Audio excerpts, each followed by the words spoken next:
Hey everybody, this is Muffin with the Daily Biker Podcast. Just here to let y'all know the opinions and ideas expressed in this show are those of the hosts and their guests, not to be confused with their partners and sponsors.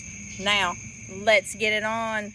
Hey guys, this is Sean from the Bikes and Beards YouTube channel, and you guys are listening to the Daily Biker Podcast. You're gonna love it. Thank you. What? No, I don't. I can't even tell you who it is. No. Oh, perfect. There you go. Then screw them. They don't matter. Tell them they don't matter. That's so nice. I did find out though that we're not going to be able to be wedding crashers. Oh, is it before we get there? That's sad. It's on July 31st. Oh, okay. Yeah. Oh, we'll still be here. Yeah. Yeah, we'll still be here. I'll still be working. Yeah, I will not be working. I will not be working. She won't be. I don't think anybody will be working except for me. Yeah, you will probably be the only one working. I'm working a half day. Which that's makes not bad. sense. But on the upside for me, the way that like you know how my job operates.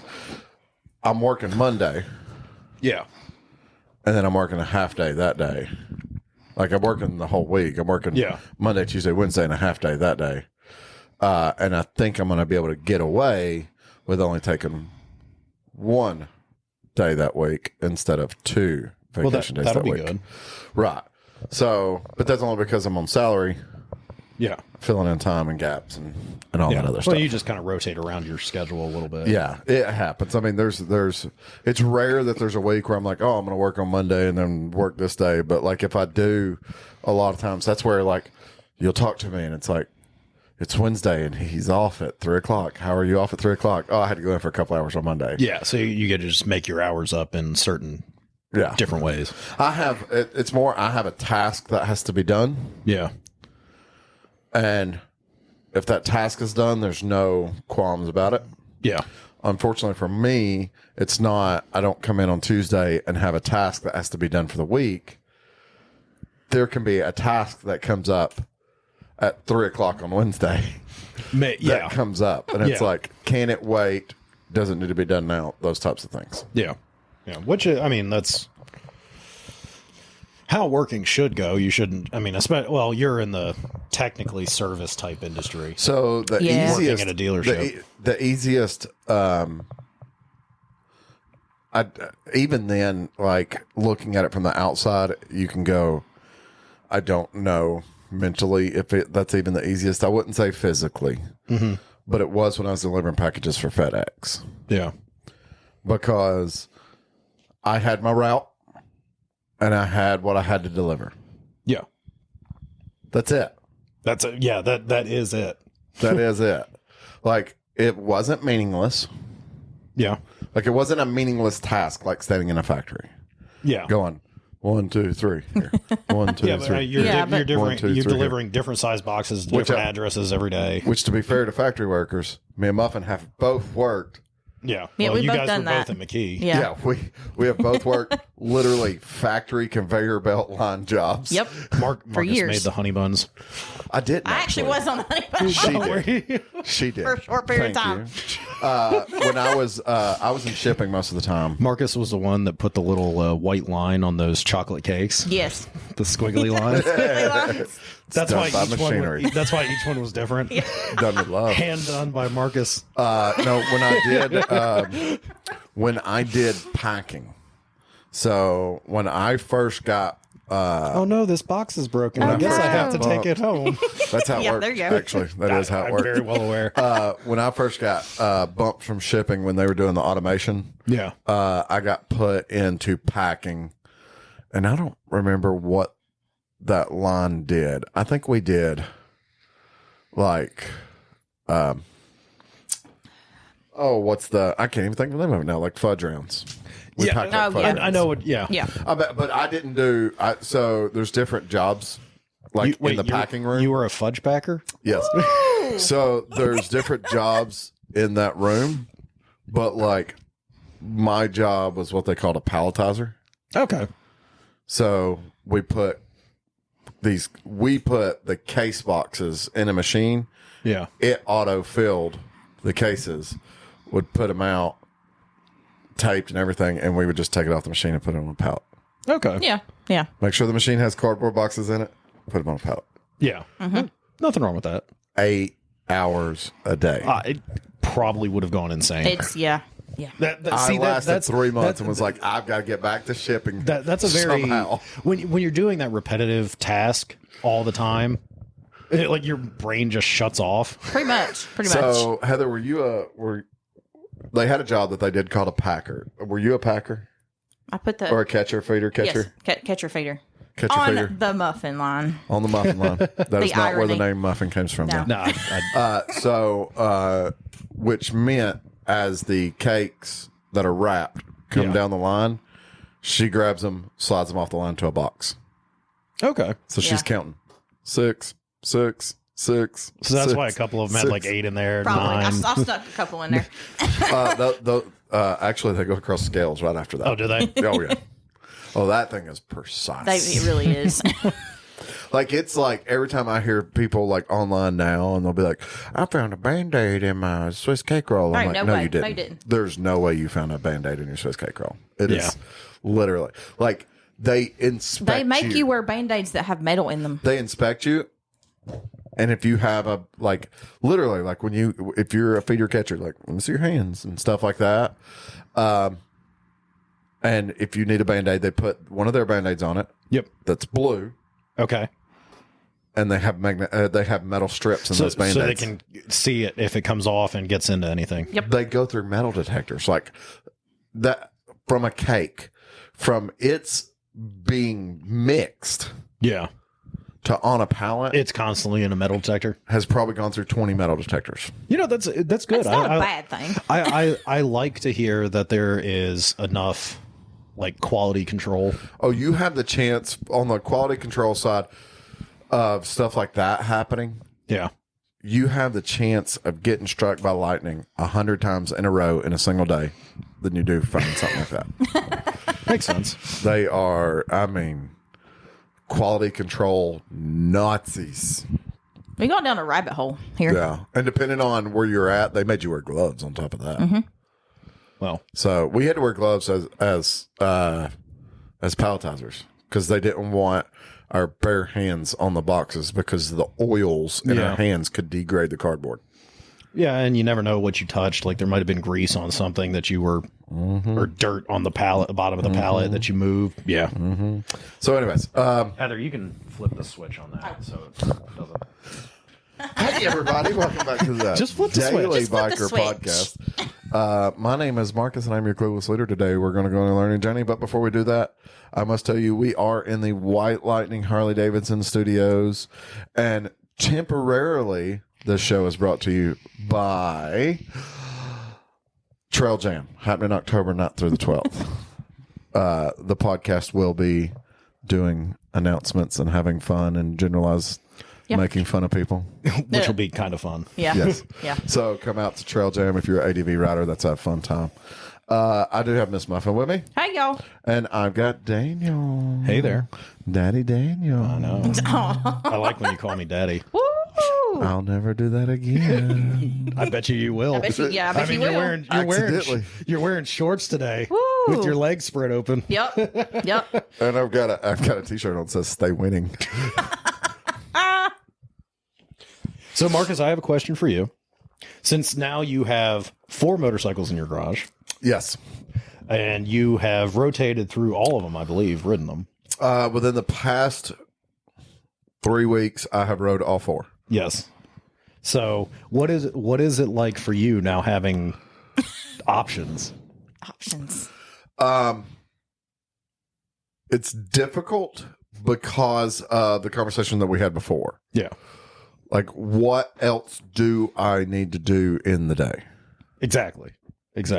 So, like, this morning, Yeah. rode the street glide again. Yeah. Needed storage because I needed somewhere to put a biscuit and a soft drink to Absolutely. come back home with. Absolutely. So, which the XR, I could do that on, Yes, you can. but the KZ is currently behind the XR. And if I wanted to ride the KTM, which has enough space to get either a biscuit or a drink, one or the other, Yeah. it's in front of the street glide. So I have to move the Street Glide or the KZ to get to the KTM or the XR. I really need to reorganize my so the garage. XR and the Street Glide are kind of at the back of the garage towards the door, and everything else is in front of them. Wait, say that one more time. The Street Glide and the XR are towards the KZ. Oh, I thought the XR was Yeah, at the front. no, the KZ is behind the okay. XR. So I was thinking behind, like going towards the back of the garage. That's why I'm trying to figure out how to do it. Like, so when you open the garage door, I was like, back of the garage, like, front. Next to the door. Like when you open the garage door, you see the back of the Street Glide and the KZ. Yeah. Oh, okay. I'll say this now, since I've rode the KZ some. Yes, you have. I don't mind it. Yeah. I hate those handlebars. And those are factory handlebars. Yeah, That's like 1970s. They have a weird bend to them. Yeah. Yeah. I agree. Like they feel, first of all, they feel super narrow. They are. And they have an awkward bend, not like a buckhorn. Like you've sat on like bikes with buckhorns. Yeah. It's like, this is a weird handlebar. Like that's like, yeah, it's a really strange pullback bend to it. It's not like uncomfortable. Like you couldn't ride all day with it. Yeah, but it's just like It's odd not a positioning. natural feeling. No, Yeah. it's not. Like your wrists are kind of bent in at a weird angle, and not like the buckhorn that you see on the. Right. Yeah, it's not like that. Yeah, it's weird. I don't know exactly how to describe it. The best way I could describe it, because I told Ryan this, and he checked it out. It feels like you're sitting on a motorcycle with bent handlebars. It does. They're not. But they're not. That's the crazy it part. feels like, wait, that's not supposed to be right there. Wait, that is where it's. What is wrong with these handlebars? That is just because they had a couple different variations of handlebars in the 70s for the bikes. Yeah. And that was just one of them. One of Lewis's, I think it's his 900, has the same type of bars on it. Okay. And he complains about he does the same thing. He's like, your hands are kind of turned in at a weird angle, but they're still forward. Are those, let me ask this question. Are those just standard 7/8 bars, or are they a different, It's a 7/8 bar. or are they special like pinnings and stuff like that? That I don't know. I've actually never had to take the bars off of the KZs. So Yeah. I'm assuming it's a standard 7/8 bar because it's the same width all the way through. Yeah. As far as I know, I was just thinking, like when I wrote it, I was like, man, if it wasn't that angle, if they were a little flatter, yeah. it would feel so. I feel like I would feel more stable if they were a little flatter feeling. I agree. And not so that weird angle. If you ride it more, you kind of get used to it and you don't think about it. I was gonna get with you on that anyways, because I was gonna say, hey, if I can order KZ bars that are a little flatter, how would you feel about that? Yeah, as long as they match and I wouldn't put like those bars I got in my garage. No. I wouldn't put those on there. No, I'd get like I've seen it, like because of working in the jet bike world, they have they're the low rise flat chrome 7/8 bar. As long as we could get something that's not like Chinesium. Oh no. Yeah, that's what I mean. Well, I would order from one of the companies that we can get parts from, which then it's not Chinesium. True, very true. So, although watched a video recently about China's fit tolerances are starting to improve. And it's a video of like a cut piece of metal, and they're dropping another piece of metal into it. And I was like, how does that tell me anything about China's tolerances on fit? It's telling you about this one guy that cut 2 pieces of metal. Yeah.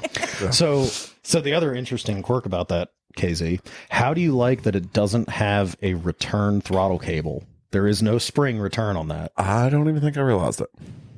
So next time you ride it, there is no return cable. So it's only a pull cable.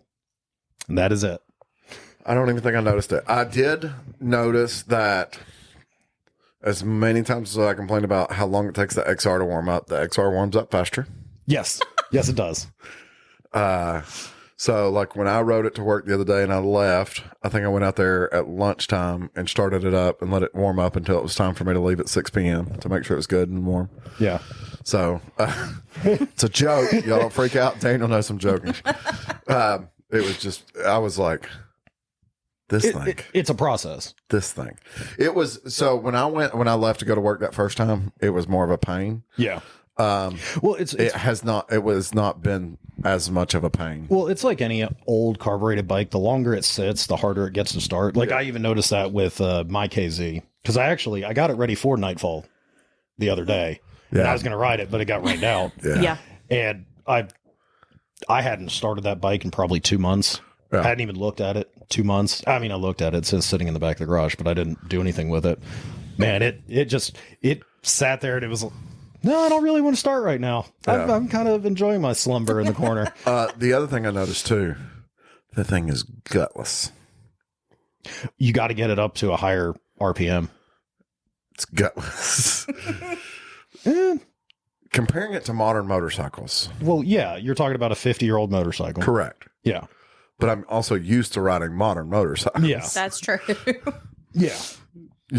That's where I'm coming from. I'm used to riding modern motorcycles. Yeah. Your newest motorcycle is almost 20 years old. No, I have the KTM, which is 2017. I keep forgetting about the KTM. I'm thinking about the BMW, though. Yeah. Which next year... It's 15 years old. I thought it was a 2006. It's 2010. Why am I thinking 2006? I don't even own anything that's... The XR's an 05. Stephanie's bike's an 09. I'm part Asian. I should be good at math. The BMW is a 2010. Why was I thinking 06? I have no idea. No, it's only 15 years old. I don't count Stephanie's motorcycles, though, in your motorcycles. Well, I know. Okay. KTM out of the equation. Yes. I never count the KTM. I should, but I never do. Yeah. You forget about it, don't you? Well, it's just there. Yeah. It's like it just... I mean, it's just there. That's the same age as your Street Glide. It is. Yeah. It is. Yeah. So my newest bike, or my youngest bike, is the same age as your bike. So let's. Yes. We're riding modern motorcycles over here, Marcus. Yes. Yes. But we don't want to compare those two either. No, because KTM's better. Is it? Yes. Is it? Like, is it? Yes. The only thing the KTM has on me is fuel mileage. And it's lighter. Is it? If it's not, something happened. If it's not, When it something's comes to wrong. riding. Did you fill it with concrete? Like The crash bars are dead. When it comes to riding, actually riding the bike, not the weight of the bike. I still like the KTM more than your Street Glide. For I a don't like long- your seating position. For a long trip. Well, you haven't rode it with the big seat. No, I have not. I rode it with the Saddleman that you got on there. Yeah. No, well, two different types of motorcycles. Yeah. Yeah, It's like a motorcycle made for touring versus a motorcycle made for riding to the gas station. You can't really compare them. Yes, I'm going to compare this 125 scooter to a Goldwing. Which one's better crossing the country? Speaking of that, we took a Grom on train. I saw that. Yeah. I was told about it. It's got knobbies. I saw that as well. Yeah. So, anyways, yeah, KZ. It's been interesting. It's been interesting living with 4 motorcycles, but I still say if I rearranged, I could easily get whatever I wanted out with very minimal effort. Yeah, which I mean, you don't have anything else other than just stuff in the garage. So you have the 4 motorcycles and just stuff. You're not trying to park a car or anything in there as well. So Correct. I do now see the need though for like a big circle that all bikes can like just pull into like a wheel chock, like in the center, like a big carousel. Yeah, and then you just push the button and you rotate it till whatever you want to ride is sticking straight, and you just pull that out though. That would be kind of cool to have. Yeah. Me though, I would still be so lazy that I would just keep grabbing the same one. I wouldn't even push the button. Just on the whatever's carousel. right there. Yeah. Yeah. Because my luck, I'd push the button on the carousel and it would go about 0.01 miles an hour in rotation. And it'd go backwards. It'd do it in reverse to get to the one that you want. Yeah. Yeah. Like the one that I want would be the first one to the right, and it'd have to go full circle to get to me. That would actually be a cool idea for someone that has like a large collection of motorcycles. Well, I'm just thinking like if you had a large collection of motorcycles, you need like the Carvana building. Yes. Yeah.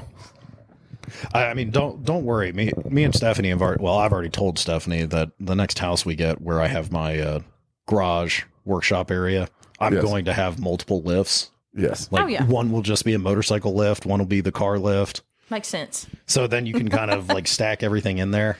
So I saw a really cool garage the other day online, and it was a 2-story garage. So the one side, like the whole, when you open the garage, it was graded metal. Yeah. And it was supported and all that other stuff. On one side, though, the floor would like lower, like an elevator floor. That's pretty cool. And below it was a motorcycle collection. That's pretty neat. So, like, you could still park vehicles there because it was supported graded floor, like a graded bridge. Yeah. But there was a floor below that. Almost and like that. That's kind of like the platform that lowers that. Yeah. Yeah. So, like they were showing it or whatever, and it showed a bike like on the platform. But I was like, that's cool because think of your garage. If your garage was empty, yeah, how many bikes you could just kind of stage, not the way you stage bikes, but comfortably stage motorcycles. Yeah. To not have to move one to get another one. Well, if you wanted to get Stephanie's bike out of the garage right now, how long would that take you? Once I got Lewis's bike out of the way, it'd be pretty quick because all the bikes are pulled out. Because I had to get the KZ, which is in the back corner, so I had to pull How all long of did them. it take you to get the KZ out? About 10 minutes. Should it take 10 minutes to get your motorcycle out of the garage? No. That's why I generally ride the BMW or the Valkyrie. So you see my point. Yes. Like, so staging them where you don't have to take 10 minutes to moving bikes. And when Stephanie is out of town or not here or working, I line them up, back them up so I can just hop on and go. Yeah. Yes. We've seen that, yes. I stage them on the side so then I have a little runway. But like in your garage, I would say you could probably get an easy 15. Yes. If I didn't have any cars in the garage and if I was just doing motorcycles in there, I could easily get 15 where maybe you don't even have to move anything. Yeah. I think you do it where you don't have to move anything. Maybe one or two you'd probably, depending on how you wanted to stack them. True. But if you want, you could probably run at least 6 down each wall. Yeah, I was thinking you might be able to get a touch more just because. Just depends on how tightly you pack them in. Well, just because like the KZs aren't going to take as much space as like the Valkyrie. Yeah, exactly. It just depends. It just depends on the type of bike. So, but if you had something like that and could have 15, you would probably have about 3 or 4 more KZs. Probably. I could also so like 15 standard bikes, maybe 25 KTMs. Like the 390? Yeah. 25's an awfully low number. Yeah. Just stick one on top of the fridge. Go. One's on the workbench. One's under the workbench. Yeah. It'll be fine. What's in your motorcycle garage? 400 grams. This one's upside down. This one's hanging from the ceiling. Some of the groms are like Russian nesting dolls. They have little smaller groms inside of them. Put a little model grom on the grom. There you go. Hey, dog, I heard you like groms, so we put a grom on your grom. On your grom. Valve stem caps that are just groms. Yes. On a grom. On a grom. I wonder if I could find That'd be some of hilarious, those. actually. There's somebody out there that's got to They're out 3D there, I'm print sure. that. I mean, you can 3D print anything. Exactly. And we mean anything. Anything. Anything. For $10. Yes, Yep. I know. Yep. We know. I have those at home. So, anyways, I sent you a link. Yes. And I briefly looked at it. But what did you think of that? I think it's interesting. I hope we get it. I have a feeling we probably won't, but that would be really cool. Should we tell them what it was? I mean, you can. I don't know what it is. Well, there was 2 different things on that story link. I don't remember. One of the things we will get. So, Royal Enfield has made 2 announcements recently. Load. Royal Enfield is releasing an FT 450, which is a race-ready flat tracker. Oh, interesting. Race-ready means no lights. Yeah. Yes. They have also, in India, have unveiled the 650 Himalayan. I think we will get the Himalayan. I know we will get the flat tracker. Oh, really? This is like one of the only countries that flat tracking is like still a big thing. I just Flat tracking, not dirt racing, flat tracking. Yeah. I agree. I'm thinking the other way around because they already sell the 650 engine here in the United States. Correct. So, and they already sell the Himalayan here in the United States. So that one is less of a jump. That article says they unveiled the flat tracker for the U.S. I didn't even. I completely glossed over that part. Yeah. It's fine. It's fine. Educated guess. Watch them not bring it in now. Yeah. They're like, well, we unveiled it here, but we're just not We going to do changed it. on the Daily Biker podcast. We're not going to do it. Yeah. They ruined it. We're not going to do it. I think I saw something. They're one of the oldest companies that's still producing motorcycles under its original branding. I believe it. Which that also reminds me, another super old motorcycle company, Harley Davidson. Yes. I had a conversation with someone that works for the motor company itself. Okay. Working on getting information, not necessarily for us, but just something for us to be able to talk about. And that's basically their, like how the influencer program. Because, I ask those questions, and I know other people ask those questions because they do like the invited builders that they bring out to different stuff. And, sometimes those builders are social media influencers. They are. Yeah, like Sassy. Sometimes they're actual builders. Yeah. So, and then you see stuff like, riding RRs and just stuff like that. So, working on trying to get some of that information. Harley Davidson, I've told you this before, they have a major lockdown on people talking to media. Absolutely. As they should, as any big it's understandable should. and respectable. I don't disagree with it because when you let that happen, you end up with like the stuff that's going on with KTM, where 10 different people heard something different. Yeah, and the news that's goes true. back and forth. Well, the problem is like I don't disagree with it, but I feel like there's a line where it's like, if this is what we're going to talk about, it shouldn't matter. Yeah, like with AJ. He has yet to come on the podcast because company rules and regulations. Right.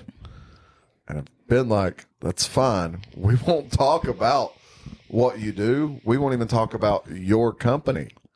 We'll talk about other companies. Yeah. Exactly. And he's like, no, I don't want to. Yeah. Yeah. Well, I think when you're in that type of position, you got to be careful. Mm-hmm. You say the one wrong thing. You slip up and say something, you're... we start talking about India and he starts bashing them, and then that's a big thing. So I did... we can do it. I did... Well, and that's why I call him AJ, because his name's not AJ, but we know who it is. Yeah. So people are like, well, who is he talking about? Don't worry about it. Don't worry about it. You'll find out when you're older.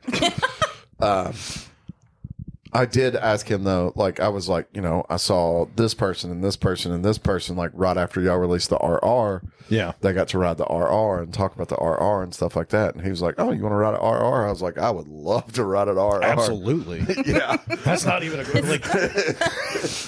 Like, why not? So remember, this individual is going to be in Sturgis with us. That would be pretty cool.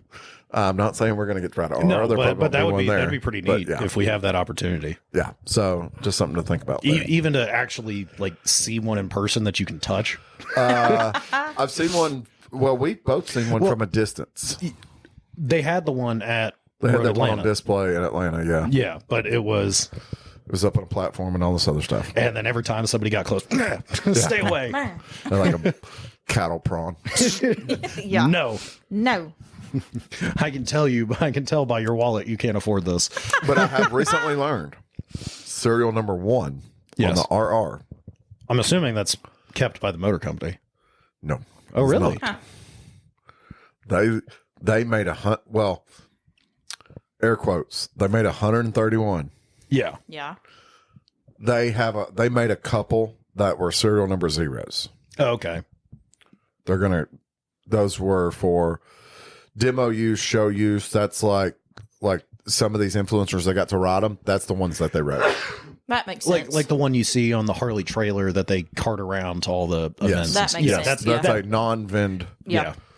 Which means they can't do anything with. They can't sell. And you know what? I wouldn't be surprised too if there was no internals in that engine. That one that was on display. Yeah. No, but there is a Zero that has internals in the engine because that's what. But I mean, like influencers I mean, like the display ones. Yeah. Oh yeah. Like I would not be surprised if it's basically just a rolling chassis essentially. Yeah. So all 131 that are VINed and verified went out. Okay. Number one is somewhere in South Florida. That tracks. It's currently being auctioned. Oh, good grief. Now, I think it's for a charity or something like that. Okay, that's cool. Any guesses on where the current bid is? Where's it being auctioned? Like bring a trailer type auction or like a Barrett Jackson situation? I was not told where it was at. I was told it was somewhere between Daytona and Miami. This was not from a Moco guy. Okay. This was from a customer that recently saw it. Okay. And he couldn't remember the name of the place that it was at. And I said, was it a Harley dealership? And he said, no. Okay. That doesn't mean it's not tied to a Harley dealership. Because I'm thinking like if it's at like a Barrett Jackson or like Mecum type situation where they have a lot of exposure. So this place has a lot of exposure. Okay. They get online bids. Okay. I'm going to guesstimate right now probably 165. Okay. So I'll say this. Because brand new is 120. I'll say this. Number 6. Yes. Is sitting at a dealership in Florida. Oh, really? Huh. Did someone buy it and trade it in? No. It is currently, apparently, this was the asking price that was put on it. Yeah. I don't know. It might be consigned for somebody or something. Okay. I thought Harley, like the dealerships were kind of limited on like what they could charge for a bike, for like a brand new bike. Sorry. No, not really. Okay. I thought there was some sort of like can testify to that his dealership was asking like $10K over what we were asking for some bikes. Not like on the RR. I mean like on regular bikes. I guess it depends on where you're at, maybe. Yeah. I guess that makes. I'm assuming. I just imagine like a dealership, being nationwide like it is, kind of has like a pricing sheet range that they have. MSRP. Yeah. Well, I know that, but we can ask over what we want. can you? We don't. We're an MSRP dealer. Okay. Because I know a lot of power sports dealers are kind of like the manufacturer stops them that from. Bike actually had $110,000 MSRP. Most dealers asked about 120. Okay. Yeah. So this one is sitting at a dealership. I think it's on consignment. Okay. It's number 6. It has 4 different people that are trying to buy it currently. Oh, goodness. So are we like putting them in the Thunderdome, letting them fight it out? Oh, we should. For $300,000. Good God. Absolutely not. No. How much do you think number 1 is at the auction for? Okay, so it's number 1 that's down there in Florida. Probably 5 or 6. Yeah. Knowing that one just sitting on a dealer showroom I can tell you what current bid is. I'm going to say 380 is the current bid. 400. What you think? I was thinking about 5. 765. Ooh, nope. Why? Nope. Number 1, if it's for a charity, that is 100% a tax write-off. Yeah. I mean, that's true. That makes sense. Number 2, think of people that you might know. I'm not saying these people are the people that are bidding on it, but think of people like you might know, like the Barber Museum. Yeah. Or Coker. Yeah. If they're going to have one in the collection, which one do they want in their collection? Number one would be the. And what do they have the money?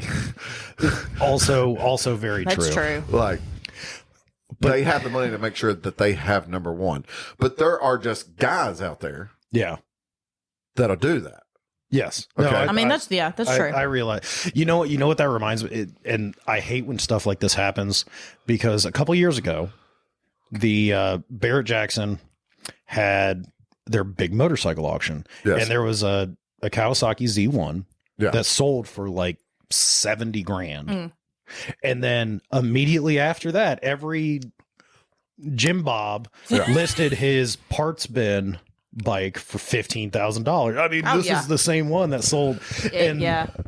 this is how it always goes. When something sells really high, that it shouldn't have sold that high. Yeah. Yeah. Now everybody's like, oh yeah. If you want, don't shoot me when I say this. If you want the realistic look of what it means to have something at the auction, watch Gas Monkey. Watch Fast and Loud. Okay. Because there's several cars he built, took to auction. He's got 150,000 in it, busted $1 million. There's also several cars that he built and took to auction that he's got $100,000 in it. They're on that block for $90,000. Yeah. And he says it multiple times. It takes the right two people in that room. Absolutely. Doesn't matter who's in that room. Takes the right two people. Yes. You can have the right one person that wants that motorcycle, but if there's not a second person that wants it just as much, that's true. It's not going to matter. Exactly. It's not going to matter. It's like when RTs, if you remember back in like 2010, the 70 model Dodges were hitting $300,000. Oh, They're yeah. not worth $300,000. No. Okay. To me, an original 250 GTO is not worth the $29 million or whatever the hell they. Correct.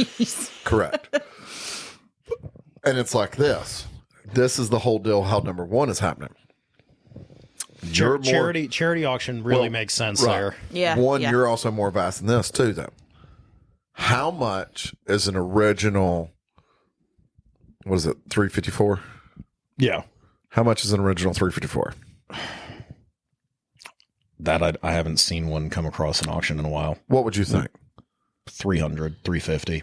How much would somebody pay for Little Bastard? Oh, multiple millions. But why? Because it has some sort of perceived value just in its ownership. Yeah. Right. So a lot of guys would be that same way about number one. Yeah. I mean, that's true. Now see what they 15 minutes later, number two is right behind it. Yeah. Yeah, like there's 131 of them. It's not like it's and Harley Davidson makes the Road Glide just CVO. Yeah. There are a lot of those too. I feel like just to piss off the world, if I won the lottery tomorrow, I would buy one and then I would go take the mid controls off, put floorboards on it, put a tour pack on it. Get it Just painted. to freaking piss everybody off. Paint it. Because like sitting here having this conversation, it's like, get over it. Yeah. There's some stuff that I look at and I go, that has perceived value, and I would pay extra for that. Yeah.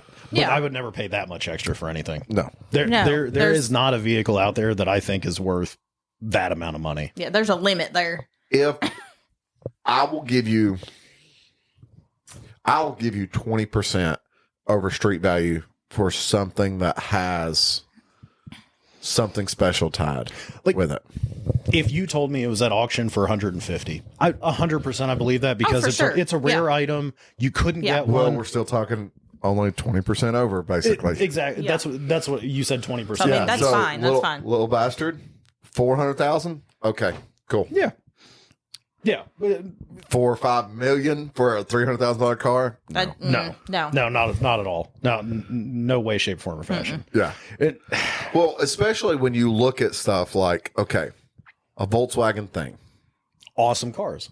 Okay, because I'm using these as examples because Daniel understands Nazi memorabilia. So, Daniel, Stop. You really like giving me grief that I own Volkswagens and BMWs, don't you? So, Daniel, how much is a nice, clean Volkswagen thing? Daily driver. A clean, well-running one, you're probably looking at 30. If it's like clean. Not rusted out. Then they've gone down. Oh, really? Yeah, I'm seeing them for like 15 to 17 for like stupid clean ones. Oh, no, because they were up for a little while. Correct. They were. But like you could always buy like the rusted out one for like 5 to 10. Yeah. Right. So a clean driving thing I've seen for 15 to 17. Okay. Yeah. How much is the original military vehicle though that the thing is based off of? If you could ever find one. But how much is that? You'd be well north, somewhere between $100,000 and $200,000. I've seen one recently for sale Oh, really? for 60. That's a good price. I think that's fair, though. Yeah. To go, this is an extremely rare. They only made, I think they said they only made like 2,500 of them total ever of the military vehicle, and it's twice as much. Yeah. I mean, it makes sense. Cool with that. Absolutely makes sense. Perfectly fine with that. But there's not a perceived value on that. That is what it is. Yes. It's rare and understandable. It's not saying like, oh, someone drove it, and that's why it's. Yeah, that's true. And let's be fair too. If you go out and buy a new Road Glide and you build exactly an RR, your bike is not worth $120,000. Tell that to these guys that are on the performance bagger pages posting their bikes up. I'm aware. I'm aware. Marcus, there's a guy right now in town that has a twin cam Road Glide. It's a nice bike. Yeah. It is not a $25,000 motorcycle. And that's actually fairly cheap compared to what I see. Compared to some, You have put a lot of money in your motorcycle. Yes. And you will never, you don't want to sell. I will tell everybody all day long, I have retail value between work and parts. I have somewhere between $60,000 to $70,000 in my motorcycle. My motorcycle is worth about 20 to 25 grand. Yeah. But I know that. That's why I won't get rid of it. No, I know it's worth. And that's why I brought it up, because you've put quite a bit of money into it. I know it's worth a third of what I have in it. Exactly. I just know that. It is what it is. Yeah. I also know if I was going to sell it, how much parts I would attempt to pull off of it before I sold it. Yeah, absolutely. But a lot of stock parts go back on there. Yeah. If I thought about that. I had a dream actually that I totaled it. Yeah. And I was like sitting here going, oh, what part's can I get to swap over to the new bike? Stock exhaust back on it. So what's funny was I had a dream that I totaled it, and it was a situation where it got totaled at work. It's a good place for it to get totaled. I mean, yeah. So my insurance paid me, but then I was also just being given a motorcycle. That's to not sue. Type deal. It was a weird dream. I was like, I woke up and I went, yeah, that would never happen. But I chose. So this kind of tells you what I would choose right now if I had to go to the dealership and buy a new bike at White Lightning. That Triumph. No. I chose the 2024 Atlas Silver Road Glide that we've done Olin's inverted front suspension and Olin's piggybacks on. Yeah. It's an Atlas. So that's the only parts that are on the bike. Yeah. But it's a 24 Atlas Silver brand new. That's not bad. That we've done a suspension upgrade. Fair enough. Yeah. So I was like, yeah, that's what I'd buy. Perceived value. Perceived value. I'm telling you right now, if I had to go out and buy a brand new motorcycle, the very first, I'm going to change bars. I'm probably going to change seat. But like one of the very first things I would do is suspension upgrades. Yeah. Not because I don't like their suspension, just because now I know what it means to have nice suspension. It makes a huge difference on a bike when you have a good setup. Yes. Most stock suspension is good. It's decent. Mm-hmm. It does exactly what it's supposed to, but there is better. Also, 90% of people out there, just keep your stock suspension because you don't need the 90%, unless you ride, I'll call it low. Like this is low in my opinion. It's going to be low in your opinion. But for most people, they're going to be like, that's a lot of miles. Unless you ride more than 7,500 miles in a year. Yeah. Just keep your stock suspension. Yeah. If you ride more than 7,500 miles, pay the money, upgrade your suspension. Yeah, because it makes sense. Yeah. You're getting the use out of it. Yeah. Wait till the stock starts to get a little bit of age on it, then change it out. Yeah. That's how I always like when I'm changing out. If you're buying a motorcycle with 25,000 miles, go ahead and set yourself about $3,000 aside and get just change them right then and Not there. just do it. Yeah, but I mean, there's no. I find it funny when people will buy something that's brand new. Like I understand like changing the seat, changing the bars, especially on Harleys, because that's kind of a very common comfort thing. That's a comfort thing, and as personalization, Yeah. Well, makes and it that's good why I for said you. outside of changing seats and handlebars, because that would be for my comfort. Yeah. You know what? Put 10, 15,000 miles on the bike and then change it. I don't like. Get some use out of it. Yeah, exactly. I know you do, because you were like, oh no, they're pretty nice. I don't like the handlebars coming on a Road Glide. I didn't like the road glide bars. I like the street glide bars. I really like the street glide bars. See, I like how low they are. I hate the street glide bars. But I like low bars. Yeah. It's personal preference. Yeah. Like I like the bars that are on Stephanie's bike, the bars that are on the Valkyrie, like the big kind of lower, wider bar. Yeah. I like the lower. I like my arms and hands just to sit on the bars instead of having to reach up. Yeah. Oh yeah.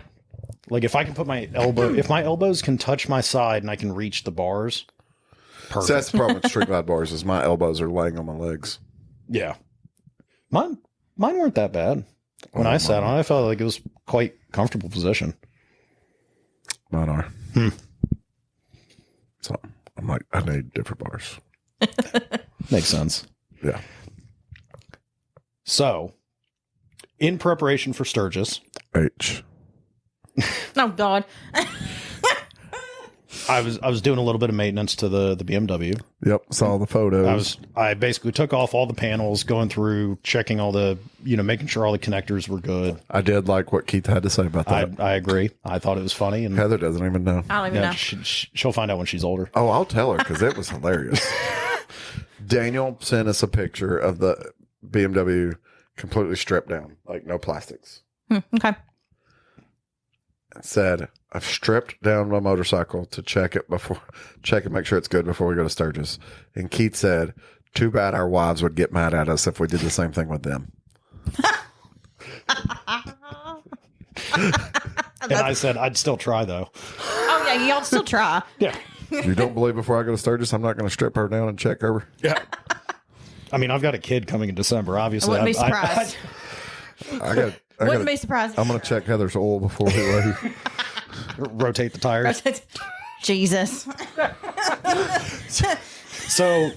So I was giving it a good check over, and I was going to change the air filters on it. Yeah. Because it has 2 air filters, one for each of the intake tubes, and you have to take all the body work off. You have to take basically everything off the bike to get to the air filters. It's a Goldwing headlight. Yeah, they're not hard. Once you take the plastics off, it's easy to get to. But it's only 475 screws. So Only. Yeah. I don't know if I put them all back, but this is why Daniel likes Volkswagens, because a Bug only has 4 screws to remove the engine. Yeah. Yes. Simple. So take the intake tubes out, and it had K&N filters in there. The washable. Mm-hmm. Mm-hmm. Whoever had put those in there used all of the oil that came in the filter cleaning and re-oiling kit. They were dripping oil. Oh God. Now I have not changed them since I bought the bike. I haven't looked at them. So the dirt in there is the dirt that's in there. The tubes were coated. The intake tubes were coated with oil. The intake runners on the inside, passive filter with coated with oil. It was literally so much oil. It's dripping down the intake tube on the outside, like onto the engine and like all the stuff back there. I did put 2 just paper filters because I've never liked the K&N stuff. But so if you want me to, I'll take the K&Ns to work and clean them for you. Oh, do you have the cleaning stuff over there? Because I've got the cleaner and the oil. Okay, cool. I ran out. So we keep it in back in service. I mean, we sell it, but we also keep it for customers. Well, and the reason I bring that up, most Harleys, you see everybody gets an aftermarket air cleaner. That's the reusable. I don't know of a aftermarket air cleaner that doesn't use a K&N filter. I think it's just kind of the thing. There's instructions for when you have these type of reusable filters. Now, I'm going to say this. You are supposed to drown it, but you're also supposed to let it sit and dry for a very long time. in sun. Yeah. I probably over oil mine. Yeah. We have like a little fan that has a little hook in front of it. Yep. So I probably do over oil mine. But you let it sit though. But like whenever every time I clean my motorcycle, not very often, but I did recently. Yeah. I pull my filter off. I clean it. I don't use the K&N cleaner. I use a standard degreaser. Yeah. So I clean it. I hang it on the fan. get my bike positioned, prep it, cover up the air filter, take the seat off, take the bags off, do all my stuff. And then I'll coat it in oil. And then I'll hang it and I'll let it sit while I'm washing the motorcycle. Then when I'm done, I'll go back through with a rag, which is one of the things people don't do, and wipe off all the excess on the outside. So everything that's soaked in. Yeah. So that's what you're supposed to do. Yeah. Like you run it under water, get all the big particulates out. Yeah. Hit it with the You should be cleaner able to do about 3 to 4 cleaning jobs with one oil can. Yes. Yeah. So. Like, don't use the whole can. And that's now, mind you, I'm also like I said, I've got just over 15,000 miles on the bike now. I bought it with 7,000 miles. Yeah. I haven't touched them in that, 8,000 miles that I've ridden that bike. Yeah.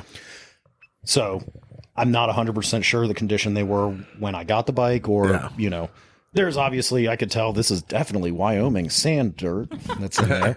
There's a cigarette in there. How'd that get How'd that get there? Because of where those intakes are, like right up front, if something kicks up off the road. I feel like making a joke right now. I don't know if you'll catch on. Go ahead. Just do it. Say that cigarette misses airplane. Stop. Do you get that one? I do get that one. Okay. Stop it. Muffin don't. She's like, no, the wheels are turning right now. we'll tell you after the. That's a bad one. That is a bad one. But yes. So now I currently have I put the stock paper filters in there, which is perfectly fine for a sealed intake system. Yeah. You're not going to run a paper filter on an open element like a Harley. Like mine. Yeah. It wouldn't work. To be fair, a factory one is not an open element. That's what I mean. Like in an open element, like your intake or I need to get a rain sock for mine just to carry with me when we go. Be a good thing to have. Yeah. But just as a PSA, if you work on your own bike and you put on one of these oiled filters, they need to dry. Let them dry before you put them back in. Wipe off the excess. Let it dry. Make sure it's clean. And then you can put it back in because they work great when they're done properly. But if they're over oiled, you're inviting problems. Well, clean it first. Let it dry. Then oil it. And then let it dry. Then wipe off the excess. And then you're good to go. Yes. Now, I do have to say, after I wrote it, after I put the new filters in. I actually have cleaner and oil underneath my kitchen sink. Oh, yeah. All of a sudden, any sort of like weird hiccup that it had before. Yeah. Any sort of has completely gone. Hesitation's completely gone. That's how mine was when I took my filter off completely. It was like, wow, this is getting so much air. Well, and I think that's what was happening. I'd only imagine that it was probably getting air through half the filter on either side. So then the tuner that's on there is trying to correct for a certain amount of air. Yeah. That it's not getting. Yeah. It doesn't backfire as much. Like it only do the shift backfire and if I let it off the throttle. Before, if I held it at like a 6,000 RPM and I was riding it around, it'd kind of give you a little burble out of the exhaust. Doesn't do that anymore because now it's not over gassing because it's trying to compensate for the lack of air. She's happy now. It can breathe. She's happy now. Even though she's a smoker. Oh. Don't miss your plane. Muffin's still like, wheels are still turning now. No, I don't know. People that got that joke are like, oh, that's a good one. So anyways, we are getting closer. I can't really use my left arm a whole lot. It's been sore. What's holding up that mic? Yeah, that's a rock over there. I think it was fighting with my dog. Oh, what did Cash do? Oh, Cashy poos. He's annoying. He's a dog. Yeah, he's a... Oh, no. He's annoying just to me. Oh, well, then that's fine. Doesn't bother Heather. Right. Right. That's the problem. Bless his heart. We're at 32 days, though. Yep. We're getting close. Yeah, we're getting there. So, I've got my fold-out bag already ready. That's the bag I had on the back. Keith came and got his gas can. Okay, good for him. So, so sweet of you. Woo! Wee! So yeah, it's getting closer. I will be working the parts department that week that we leave until we leave. So, trying to fill in because Dave and Bob will both be in Sturgis. Oh, really? Yeah. Oh, there's going to be Dave's going to work. Yeah, well, I know that. Oh, yeah, he always Bob's does. going to party. Okay. Yeah. Paul Fry's going to party. Yeah. Troy Lewis is going to party. Mm-hmm. Like we know a lot of people that are going this year. Yes, there are a lot of people going this year. Yeah. From our area, clarify, there's already a lot of people that just go. Yeah, there's typically a lot of people. Yeah. I also got times of when certain things are happening. Okay. I will share more about that at a later date in case people want to also go to those things in case they don't know about it. Okay. So if you are listening to this and you are going to Sturgis, start getting your bike ready now. Yes. yeah. We want to know if you are going to Sturgis, shoot us a message. Yeah. Let us know. Say, hey, I'm going. If you want to meet us up, meet with us, shoot us a message. Doesn't mean we're going to meet you, but shoot us a message. Yeah. We'll see if we can fit you in. Yeah, I'm busy, man. I'm going to be signing autographs like the whole time. I 100% believe that. The whole time. Absolutely. Yeah. You know who'll be signing autographs? Stephanie. Muffin. And on that bombshell. Hey everybody, this is Sean at White Lightning Harley Davidson. I want to thank you for listening to the Daily Biker Podcast. You can reach the podcast on Facebook or Instagram at The Daily Biker, or you can email the podcast at thedailybiker@gmail.com. Be sure to keep an eye on White Lightning Harley Davidson social media pages for the most up-to-date information on all our events and where you can find the boys.